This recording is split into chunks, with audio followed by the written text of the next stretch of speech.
어렸을 때 부모님을 졸라서 어린이 대공원 같은 놀이기구를 타러 간 적이 있었습니다.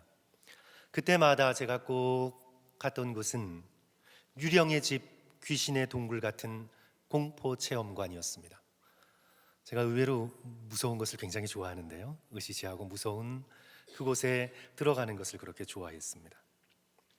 칠흑같이 캄캄한 곳에 아버지의 손을 꼭 잡고 한 발 한 발 조심스럽게 걸어가면 갑자기 어디서 귀신이 튀어나와서 확 놀라 소리 지르곤 했던 그런 추억이 있습니다. 데이트를 하던 젊은 연인들은 그 기회를 틈타 어떻게 손 좀 한번 잡아볼까 하는 그런 흑심을 품고 그런 곳에 갔죠. 저는 아버지하고만 갔습니다. 저는 아버지하고만 갔습니다. 어쨌든 그곳 안으로 발을 디디면 음산한 음악과 기괴한 소리가 들립니다. 위에는 뭔가 흉측스러운 것들이 매달려 있고 거미줄이 사방에 있고, 성도 여러분, 가장 무서운 건 뒤에서 잡아당기는 것, 밑에서 발목을 잡는 것인데, 아버지의 손을 부서져라 꼭 잡고 있었지만 너무 무서워서 후회가 되었습니다. 그러다가 이제 저 동굴의 끝에 빛이 보이고 걸어 나가면 드디어 밖으로 나가게 됩니다. 모든 것이 끝이 납니다. 요한계시록 1장부터 22장까지 읽는 경험이 이와 같습니다. 환난과 핍박이라는 어두움의 긴 터널을 통과해야 합니다. 해가 어두워지고 달이 핏빛으로 물듭니다. 대재앙의 나팔 소리가 사방에 울려 퍼집니다. 용이 나옵니다. 머리가 7이고 뿔이 10개인 짐승이 물에서부터 올라옵니다. 666이란 사인이 불순종의 자녀들에게 새겨집니다. 진노의 대접이 차례차례 역사를 향해 쏟아집니다. 유령의 집 귀신의 동굴과 비교할 수 없이 두려운 일들이 사방에서 벌어집니다. 그 가운데 사도 요한은 천사의 손을 꼭 잡고 놀라고 두려워하며 통과합니다. 통과하면서 거기서 어린 양 보좌를 봅니다. 하나님의 음성을 듣습니다. 믿음의 백성들의 찬송 소리를 듣습니다. 결국 그 끝이 점점 밝아지더니 이루 말할 수 없는 영광의 빛이 가득한 하나님의 나라 천국의 현실로 나오게 됩니다. 2019년 12월 마지막 주일을 맞이하여 성경의 마지막 책 요한계시록, 그 중에서도 마지막 장 22장의 말씀을 고른 것은 우리에게도 마지막이 있음을 성도 여러분들과 함께 나누고 싶어서였습니다. 오늘 본문 10절 말씀도 이렇게 기록합니다. 또 내게 말하되 이 두루마리의 예언의 말씀을 임봉하지 말라. 때가 가까우니라. 때가 가깝습니다. 마지막 때가 가까웠습니다. 12절에도 말씀합니다. 내가 속히 오리라. 죽음을 통한 개인적인 종말이든 재림을 통한 역사적 우주적 종말이든 그 종말의 때가 속히 올 것이라고 말씀합니다. 성도 여러분, 세월의 흐름을 보면 놀랍습니다. 제가 지난 금요일 날 나눴던 것처럼 2019년을 시작한 첫 주일이 엊그제 같은데 이제 벌써 마지막 주일입니다. 1999년에서 2000년 넘어가면서 2000년대가 오려나 했는데 2000년이 시작하고 그것도 10년이 아니라 20년이 지나 2020년을 이제 우리는 앞두고 있습니다. 나이 드신 성도님들께 여쭤보면 정말 인생이 눈 깜짝할 사이라고 말씀하십니다. 우물쭈물 하다 보니까 80대고 어쩌다 보니 90대라고 말씀하십니다. 이제 조금 철들어 정신 차릴만 하니 죽음이 문 앞에서 노크하고 있다고 고백하십니다. 야고보서 4장 14절의 말씀은 진리입니다. 내일 이를 너희가 도무지 알지 못하는도다. 너희 생명이 무엇이냐? 너희는 잠깐 보이다가 사라지는 안개니라. 이 땅에서의 우리의 목숨은 잠깐 보이다가 사라지는 안개 같습니다. 반드시 끝이 있습니다. 저와 여러분의 인생에 반드시 마지막이 있습니다. 2019년에 끝이 있었던 것처럼 인생에는 끝이 있습니다. 우리 믿음의 백성은 이 끝을 미리 바라보고 믿음으로 준비해야 합니다. 그러기 위해 2019년 이 마지막 주일 예배를 하나님 앞에 드리면서 우리가 깨달아야 할 것이 무엇이 있을까요? 성도 여러분들과 함께 두 가지로 나누어서 살펴보고자 합니다. 첫째로, 마지막 때에는 선과 악이 더욱 분명해질 것입니다. 마지막 때에는 선과 악이 더욱 분명해질 것입니다. 지금 우리의 인생 이 역사는 앞서 말씀드린 것처럼 유령의 집, 귀신의 동굴을 통과하는 것 같아서 어둡습니다. 어두워서 뭐가 무엇인지 잘 구분이 가지 않습니다. 거짓 예언자들, 우리를 속이는 거짓된 가르침들이 수없이 많습니다. 사람들의 입에서 떨어지는 거짓말이 난무합니다. 믿음의 백성은 이 어두운 시대를 통과하면서 무엇이 선인지 무엇이 악인지 알 수 없을 정도로 오늘 이 세대는 불신앙의 시대요, 어둠의 시대입니다. 오늘날의 문화는 더욱 그렇습니다. 오늘날은 객관적인 선과 악이 다 상대적인 것이 되었습니다.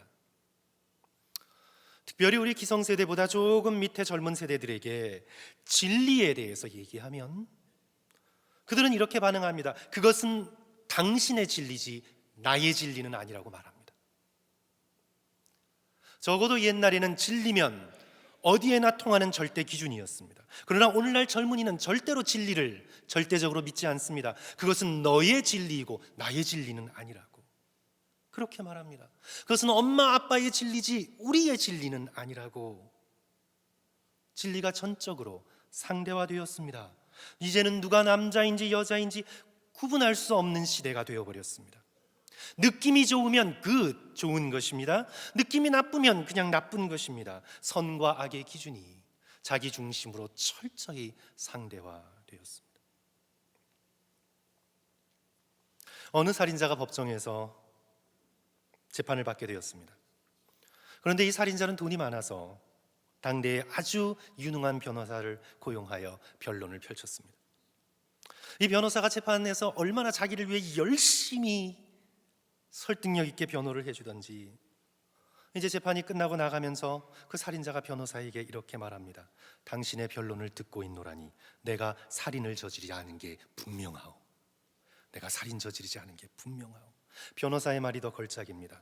당신이 밖에서 살인을 저질렀는지 저지르지 않았는지 하나도 중요하지 않습니다. 다만 이 법정 안에서는 절대로 살인을 저지르지 않았다고 확신해야 합니다. 당신은 살인자가 아닙니다. 객관적인 진리가 사라졌습니다. 하지만 사랑하는 성도 여러분, 동굴과 같은 우리 인생의 끝에, 이 역사의 종말에 밝게 비추는 영광스러운 빛이 있습니다. 바로 예수 그리스도의 빛입니다. 예수께서 16절에 당신 자신을 이렇게 소개하십니다. 나 예수는 교회들을 위하여 내 사자를 보내어 이것들을 너희에게 증언하게 하였노라. 나는 다윗의 뿌리요 자손이니 곧 광명한 새벽별이라. 지금은 우리 인생이 너무나 어둡고 선과 악이 너무나 혼재해 있어서, 또한 귀신의 동굴, 유령의 집안처럼 어두운 곳을 통과하고 있어 우리는 저 끝에 희미하게 작은 별빛으로 빛나는 것밖에는 볼 수 없을지 모르지만, 그러나 우리는 인생의 마지막으로 다가가면 다가올수록 그 빛이 점점 커져 광명한 새벽별이 되고 이제 결국 햇빛보다 더 밝은 빛이 되어 결국 우리의 인생의 전부를, 이 역사와 우주의 구석구석을 비추게 될 것입니다. 그 누구도 그 빛 앞에 숨을 수 없게 될 것입니다. 그때에는 선과 악이 아주 분명하게 자신들의 색깔을 드러낼 것입니다. 성도 여러분, 우리 10절과 11절 말씀 우리 함께 읽을까요? 오늘 10절과 11절 말씀 우리 다 같이 한 목소리로 읽겠습니다. 또 내게 말하되, 시작. 또 내게 말하되 이 두루마리의 예언의 말씀을 임봉하지 말라. 때가 가까우니라. 불의를 행하는 자는 그대로 불의를 행하고 더러운 자는 그대로 더러우고 의로운 자는 그대로 의를 행하고 거룩한 자는 그대로 거룩하게 하라. 이 말씀이 조금 이해가 되지 않을 수 있습니다. 아니, 불의한 자를 회개시켜야지, 아니 더러운 자를 깨끗게 해야지, 그대로 두라니 무슨 말씀인가? 오늘 이 본문의 말씀은, 이 11절의 말씀은 그런 뜻이 아닙니다. 그냥 회개하지 않는 자를 회개하지 못하게 막아라, 이런 말씀이 아닙니다. 더러운 자 계속 더럽게 그냥 놔둬라, 이런 말씀이 아닙니다. 요한계시록 전체에 회개를 촉구하는 말씀이 많습니다. 2장 5절 회개하여 처음 행위를 가지라. 2장 16절 그러므로 너는 회개하라. 3장 4절 3장 3절 내가 어떻게 받았으며 어떻게 들었는지 생각하고 지켜서 돌이키고 회개하라. 요한계시록 전체의 흐름에서 볼 때 오늘 이 말씀은 회개를 막는 말씀이 아닙니다. 불의를 행하는 자는 그대로 불의하게 놔두고 더러운 자는 그대로 더럽게 놔두라는 말씀은 마치 이런 표현과 같습니다. 아내가 아무리 말려도 밤낮으로 술을 마셔야 되는 남편에게 어느 날 아내가 말합니다. 그래, 꿀 좋다, 마셔, 그냥 마시라고, 실컷 마셔, 아예 물 대신 밥 대신 국 대신 술만 계속 마셔 라는 이 말, 남편이 그 말 고지고대로 듣고 아 그래 이제 계속 술만 마시라고, 신난다, 이렇게 얘기할 수가 없지요. 아내의 이 말은 그런 뜻이 아닙니다. 그 행위가 가져다 줄 결과를 엄중히 경고하고 있는 말이죠.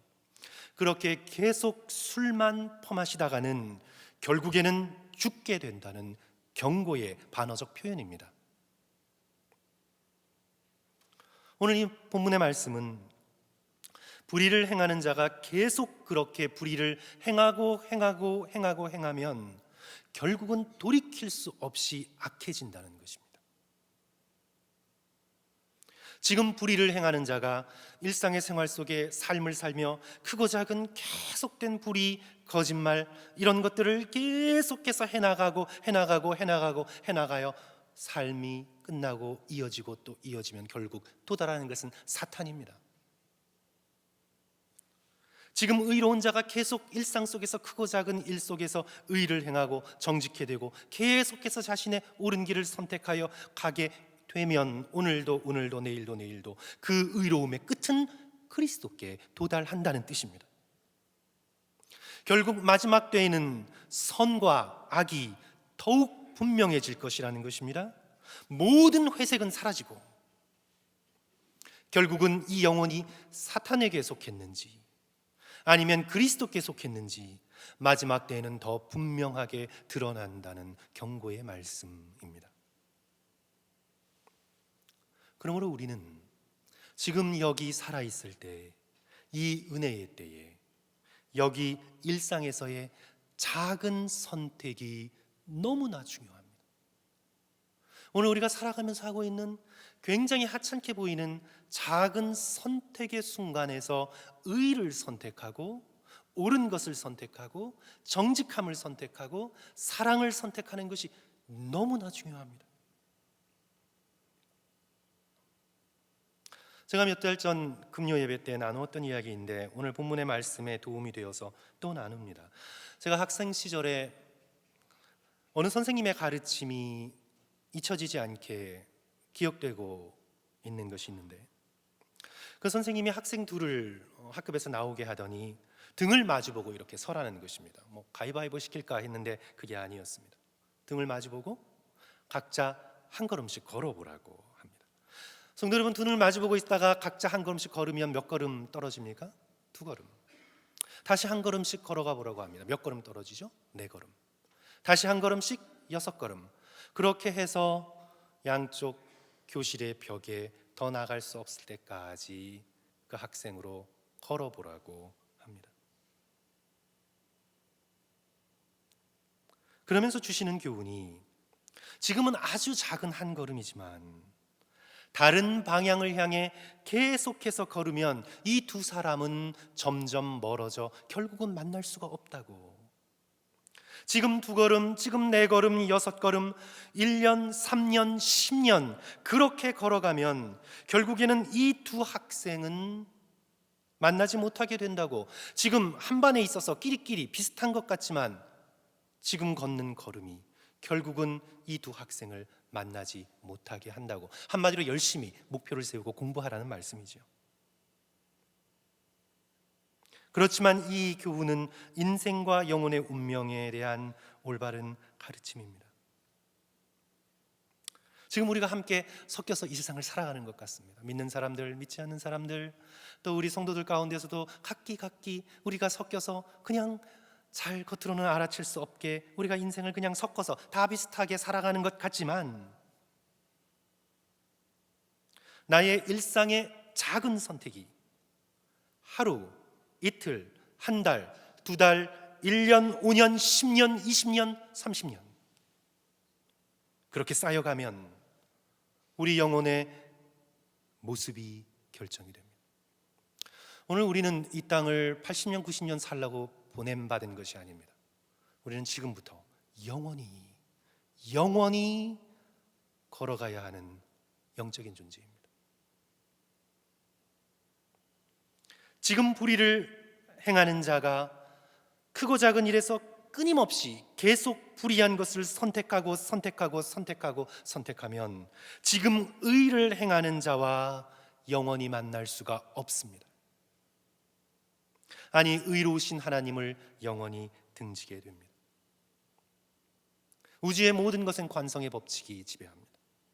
지금 돌이키지 않으면 나중에 더 돌이키기가 어렵습니다. 지금 회개하고 돌이켜 의와 정직을 선택할 때라고 오늘 말씀하고 있습니다.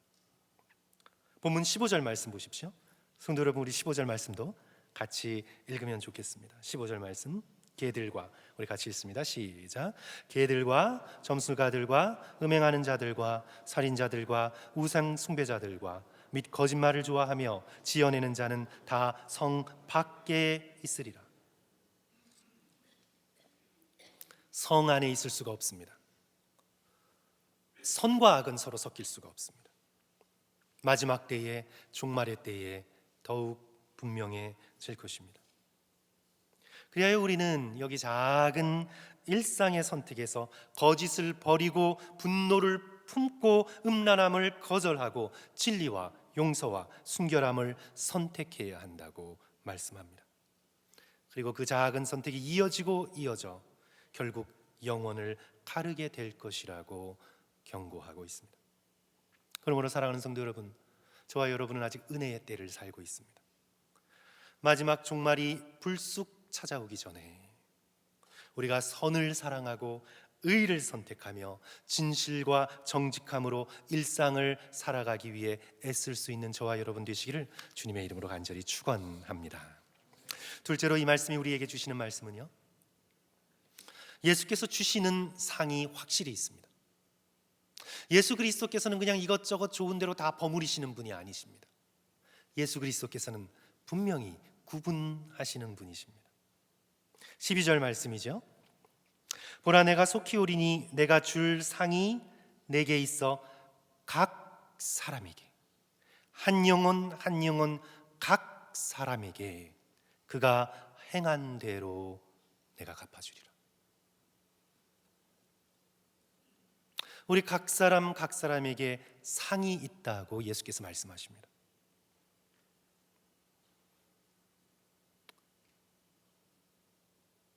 예수께서 우리의 사랑과 헌신을 보상해 주신다는 놀라운 약속의 말씀입니다. 상의 내용이 14절에 나옵니다. 자기 두루마기를 빠는 자들은 복이 있으니 그들이 생명나무에 나아가며 문들을 통하여 성에 들어갈 권세를 받으려 함이로다. 상을 위해 우리는 두 가지를 기억해야 합니다. 두루마기를 빠는 것인데, 두루마기는 성도 여러분 겉옷이지요. 두루마기를 빠는 것은 일종의 신분 세탁입니다. 로마 시대 때 겉옷은 신분을 상징했습니다. 그 사람이 입고 있는 겉옷을 보면 이 사람이 어디 출신인지, 어떤 가문인지, 물질을 얼마만큼 가지고 있는지 그 신분을 알아차릴 수가 있었습니다. 귀족인지, 군인인지, 상인인지, 아니면 아예 겉옷을 입지 않는 노예인지, 입고 있는 두루마기를 통해 그 사람이 누구인지를 알 수 있었습니다. 그래서 그 신분에 맞게 들어오고 나가는 것이 결정이 되었습니다. 하나님의 나라에 들어갈 권세는, 생명나무의 열매를 먹을 수 있는 권리는 오직 두루마기를 예수 그리스도의 보혈에 빤 자들만이 얻을 수 있다고 말씀합니다. 예수 그리스도의 보혈로 구원받은 자만이 누리는 상급입니다. 사랑하는 성도 여러분, 우리가 인생을 살아가면서요, 예수 그리스도의 보혈로 죄 용서받고 구원받았다는 깊은 확신이 저와 여러분에게 사라지지 않도록 우리는 끝까지 붙들고 붙잡아야 되겠습니다. 내가 성공했고 안정된 직업을 가졌고 많이 배웠고 그럭저럭 살만해서 인생을 살아가는 것이 아니라 진정으로 십자가의 은혜로 나를 자녀 삼아 주신 그 놀라운 사랑에 기대어 살아갈 수 있는 저와 여러분이 되었으면 좋겠습니다. 우리가 잘 부르는 복음성가의 가사처럼 은혜 아니면 살아갈 수 없다는 것, 나의 호흡마저도 주님의 것이라는 것, 세상 평안과 위로는 내게 없다는 것, 오직 예수님뿐이라는 것을 함께 고백하며 인생을 걸어가시는 저와 여러분 되시기를 주님의 이름으로 간절히 축원합니다. 우리 둘째로요,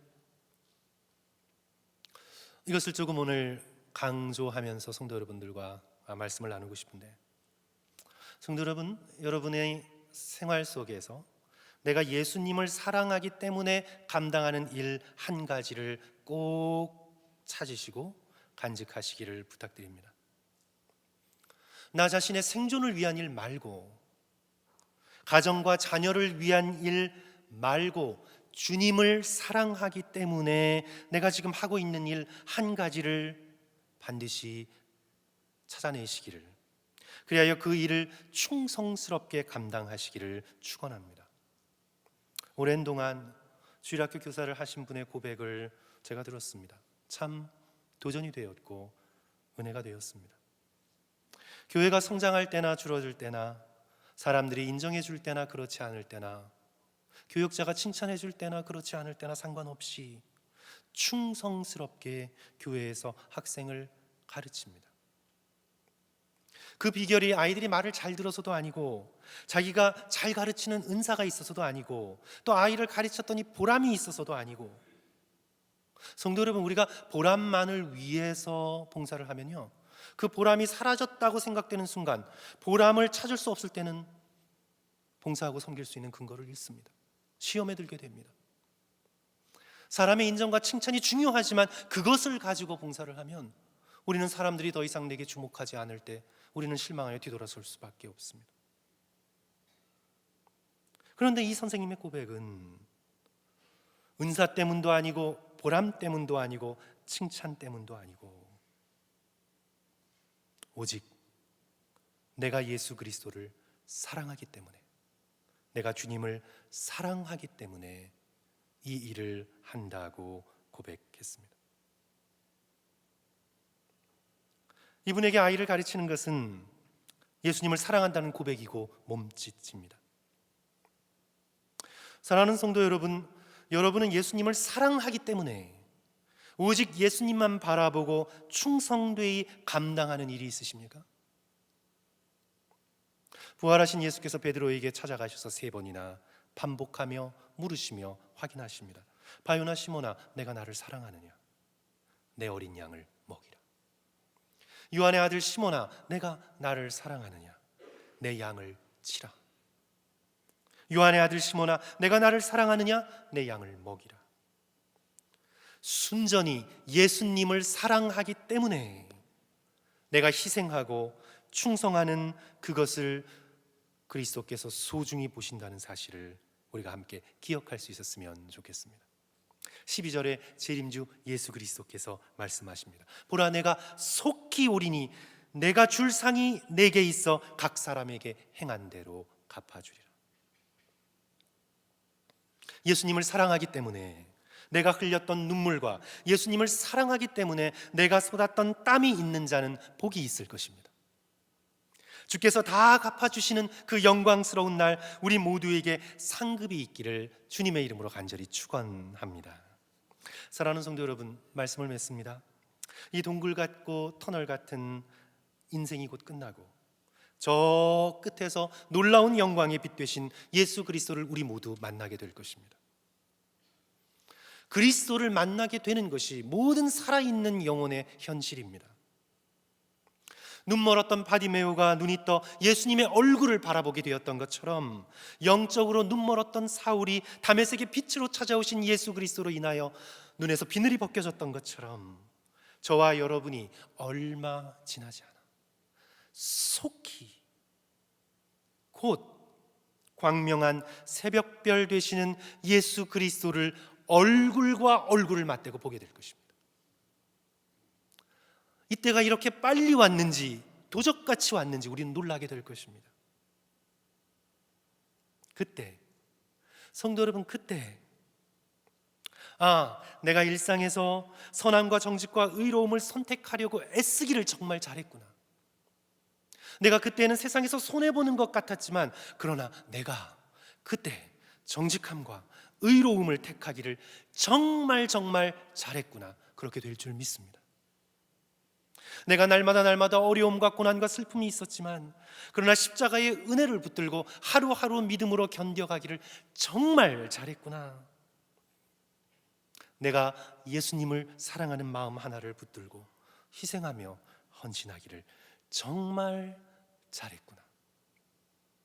우리에게 현실로 다가오는 예수 그리스도의 얼굴 앞에서 우리는 감사하게 될 줄 믿습니다.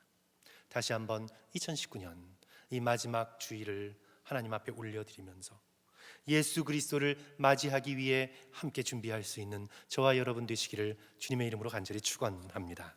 우리 함께 기도하겠습니다.